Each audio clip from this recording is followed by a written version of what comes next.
back if he gets deported, and he's not so worried. Peter scratches his head, puzzled by the sudden change of topic. Wait, who's Todd Graves? And why isn't he worried about something? Runs a migrant advocacy group and says many people are afraid and have called him in tears. I think there's a heightened sense of fear. Explain why Latino men are going to Trump. Democrats forget the promise when these guys are in the office in the Washington. The Latinos want a better nation. Espinosa believes some of the Latino support for Trump was a vote against the prospect of the first black female president. There's still a lot of machismo. There's still a lot of... There was certainly a lot of the pull against supporting Harris, particularly among the Latino demographic, was definitely racism and sexism. I would say that overall as a country, America... Peter listens intently, trying to make sense of the conversation. So, you're saying that some Latino men might be supporting Trump for a variety of reasons, ranging from dissatisfaction with previous Democratic administrations to lingering cultural attitudes towards women and minorities. But you also mentioned that some of this support may be driven by racism and sexism. Is that right? As it gets. Some of the most hyper authoritarian right wing that it gets, some of the most comfortable being openly racist and anti-black that it gets. And you can say like, oh bullshit. No, it's true. It's true. Like, white people are fucking racist. White people...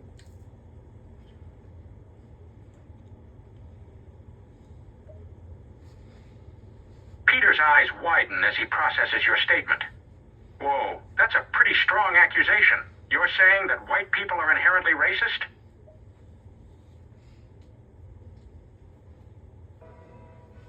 Good evening, folks. I'm Tom Tucker, and this is Diane. Tom, we've got breaking news. Peter Griffin has liver cancer stage. Wait, how many stages are there again? I think it's like 6 or something. We've got Peter on the phone to talk about his condition.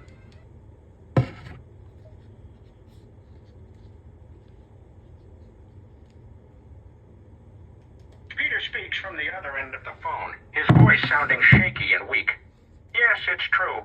I have stage 2 liver cancer. Stage 2 means that the cancer is more advanced than at stage 1, but not as advanced as at stage 3. Indeed, Diane. And now a word from our sponsor, Leverlick & Go, the beer that speeds up liver failure. Peter sighs, still speaking weakly. Can we please not make jokes about my liver failure? That's kind of a sore spot for me. What is it, Peter? Well, I accidentally yummy Stewie. You did what? And yummy. Peter, please clarify. I put him in the yummy. Oh my God, Peter, are you saying you microwaved our baby? He's yummy now. This is insane, Peter. But he's yummy toasty. You need help? Oh, mammy.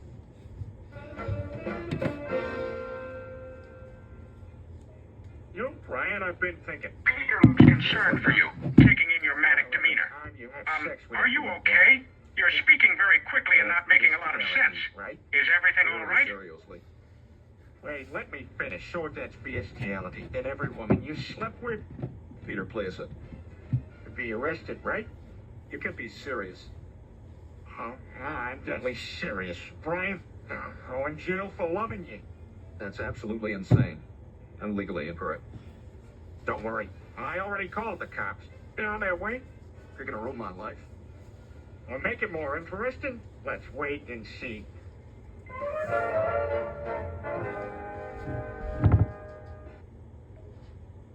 Peter's confusion turns to alarm as he tries to make sense of what you're saying. He speaks cautiously, trying to calm you down. Okay, whoa. Let's just take a step back here. Slow down a bit. Why did you call the cops? What are they on their way here for? Peter, we need to perform a lobotomy on you to cure your beer-induced stupidity. No, wait, right. I think I've got something better up my sleeve. Peter, this isn't a game! And a reverse, now you're the one getting lobotomized. This is highly unethical and... Oh, it's still dark.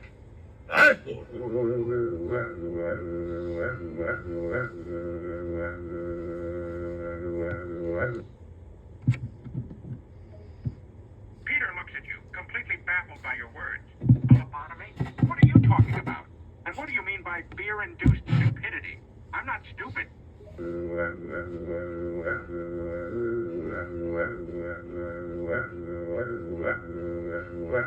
Wait. You actually think I'm stupid? Peter looks at you with a mixture of hurt and confusion, struggling to process what you just said.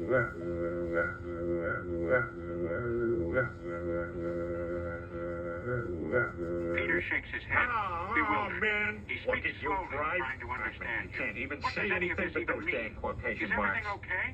You're talking very erratically.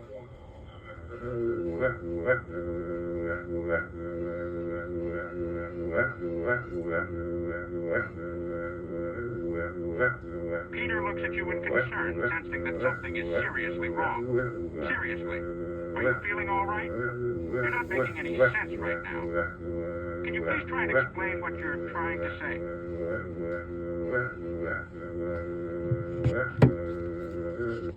Oops, I made you a quote machine.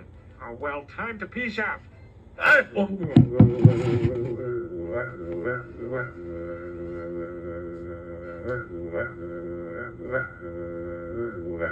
Peter looks at you with a mix of confusion and shock. You made a code machine for what? What's going on?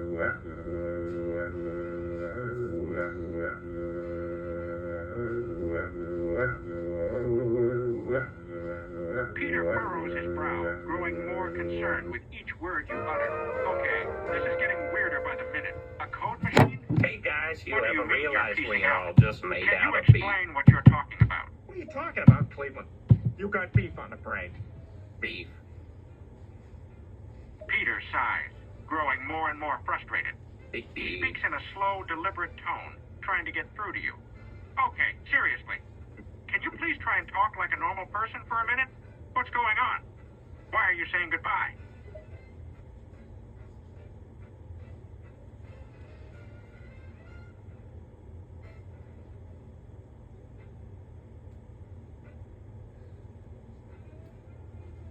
Are you planning to eat Peter, Cleveland?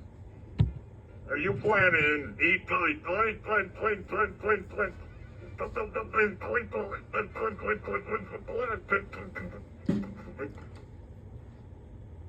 Peter's confusion turns to irritation as he struggles to follow your disjointed words.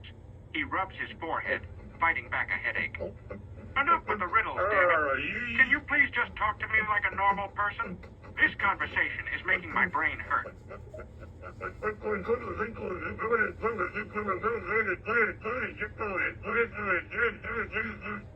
Beef. Peter squints his eyes, trying to make sense of the sudden change in language. He shakes his head in irritation. Okay, now you're speaking in Russian? Can you please stick to English?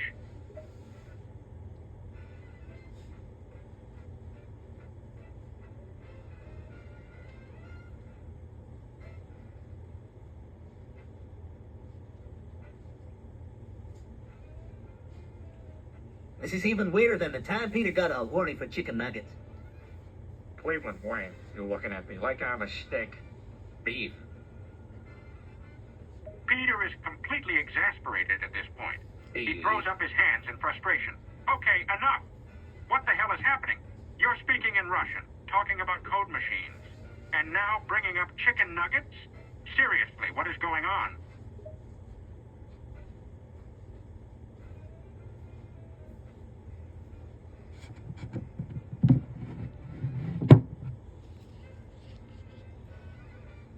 I eat fish, but cannibalism, that's not my scene, laddie. I gotta admit, Cleveland, your obsession with beef is giving me the willies.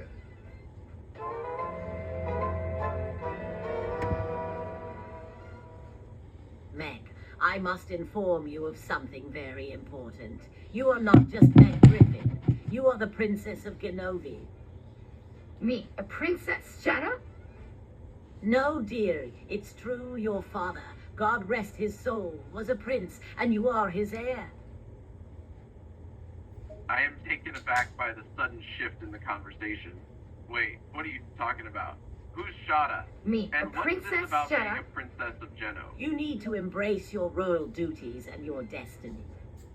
Me, a princess? Shut up. This is no time for vulgarities, child. Genovia needs you. Me, a princess? Shut up. I feel a sense of Please, confusion. try and to see disbelief. the bigger Hold on a picture. minute.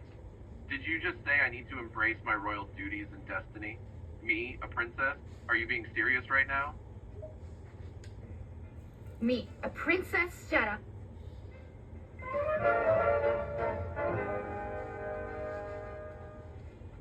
I Chris chuckle at Griffin, the what unexpected reference. Alright, now you're mixing Star Wars into this? Meet a Princess Jedi? Is that even a thing? The actual fuck is this? It's my report on the usefulness of screen doors on submarines, sir. Your report is about as useful as tits on a bull. Explain yourself. Well, you see, principal, submarines need ventilation, right? No, they use air conditioning, you food snoot. Are you really this stupid? But what if they had screen doors for emergencies? And what, invite every fucking sea creature into the sub? I thought it would be like an underwater suit, kind of cool. You know what's not cool? Your future, it's bleak as fuck, Chris. Snow for credit for innovation. Fuck no, you're dumber than a sack of hammers. I'm going to beat you with this report. Please, sir. No, my report's already taking no beating. I can't help but chuckle. Chris, your attempts to explain yourself are as useful as, well, let's just say they're not very useful at all. Your report isn't going to save anyone from anything. But hey, I give you credit for innovation. A screen nurse for some merit? Now that's a unique idea. Oh, and threatening a student with violence? Real mature.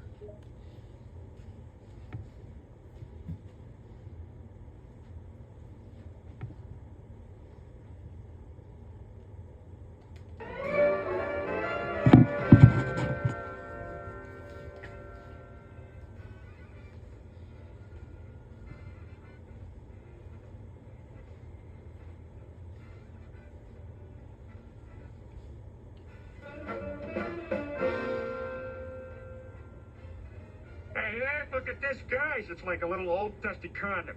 Kermit, Peter, you probably shouldn't have. Processing your response, Kermit. I understand. You're suggesting that there's a disconnect between what some people advocate and the logical consequences of their beliefs. It's important to recognize when ideals and practical outcomes may not align. Touch it with your bare hands? Why wouldn't you touch it at all? It's not a treason, for God's sake. Oh, come on. It's just an old rubber, but it tastes like... Peter, did you just put that in your mouth? Oh, my goodness, he's actually chewing it. It's like watching a bubble explore its own genitals with its mouth. Dad, that's rubbery. Wait, it's got some sort of flavor like... That's possibly the most disgusting thing I've ever witnessed. I'm going to have to burn my ears out after wetting that. I'm going to hurry you out.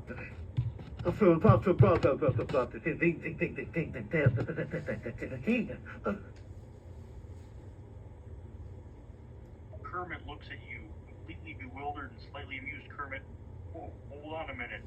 What on earth are you talking about?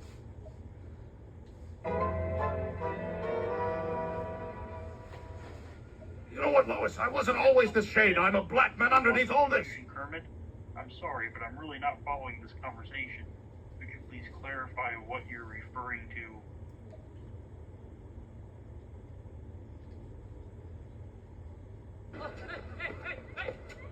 Hey!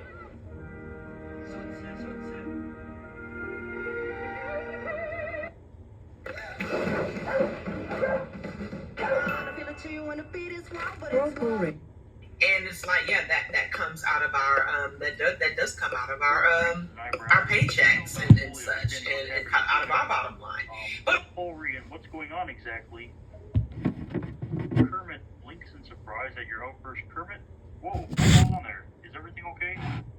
also too, I think about now about how my husband has locks. He has dreadlocks, and so he has to get his hair twisted, cut. So his hair now costs more than mine. Which Kermit processes your statement, his expression turning slightly amused. Kermit, I see. You're talking about how often you get haircuts and how your friend spends more money on his hairstyle than you do on yours. It sounds like you find that a bit comical. I think is very, very interesting.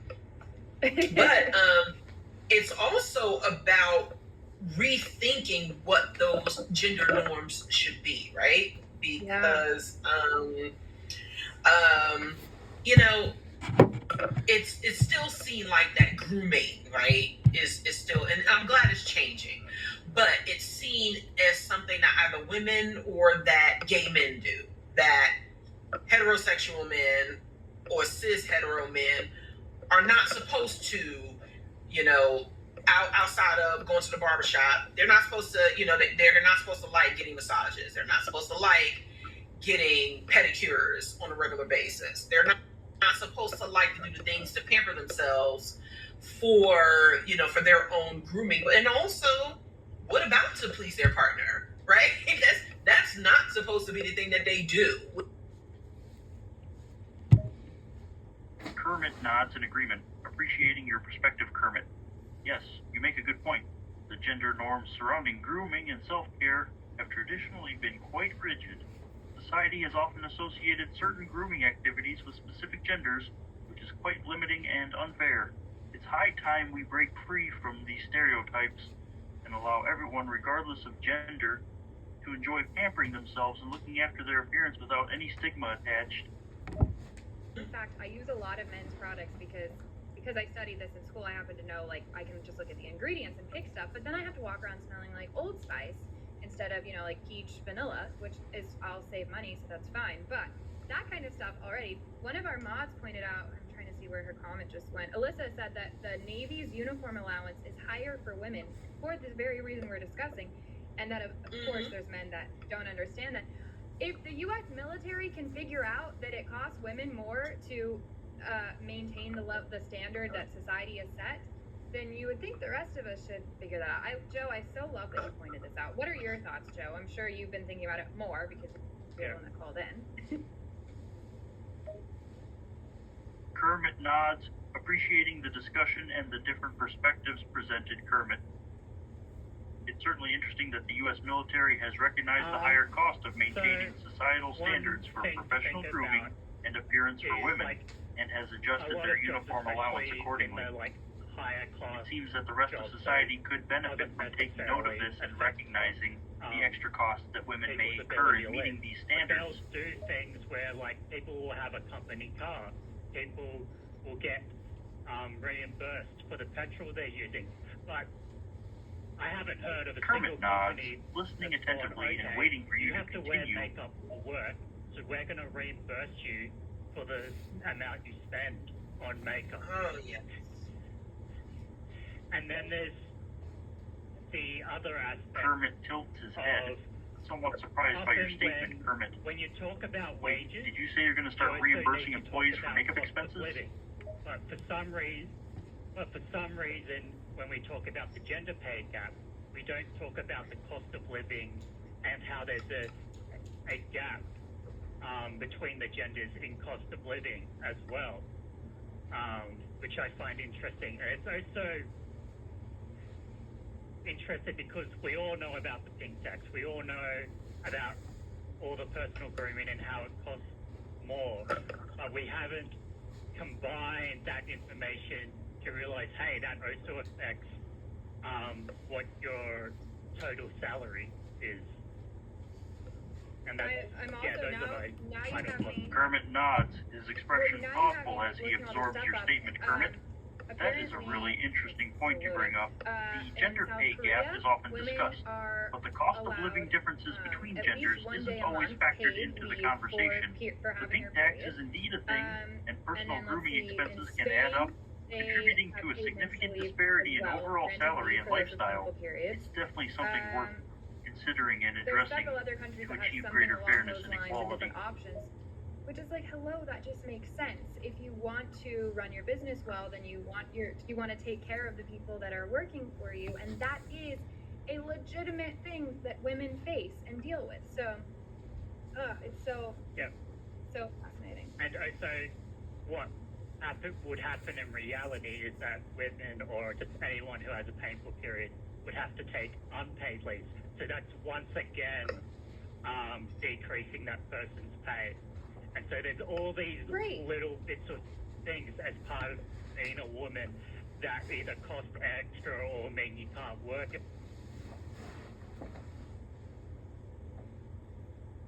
as long, like, I say, if a child is Kermit sick. nods, his expression turning more serious. Kermit, yes, I see what you're saying.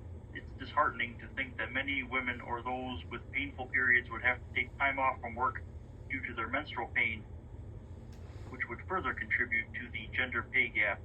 And the cost and effort associated with being a woman, such as makeup and other grooming practices, add another layer of inequality.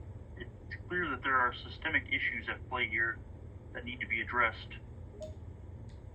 So, like, these kinds of things that you don't even really, that are happening all the time, every day, you know? That's a really great point. But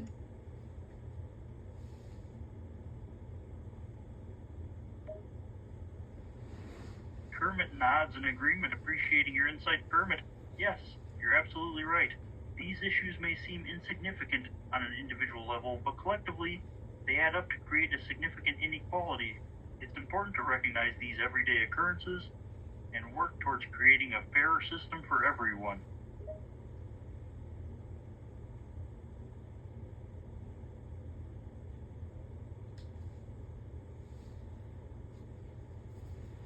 Much to Jose for the super chat, and yeah, I will see you soon, and hopefully there'll be a video coming out tomorrow.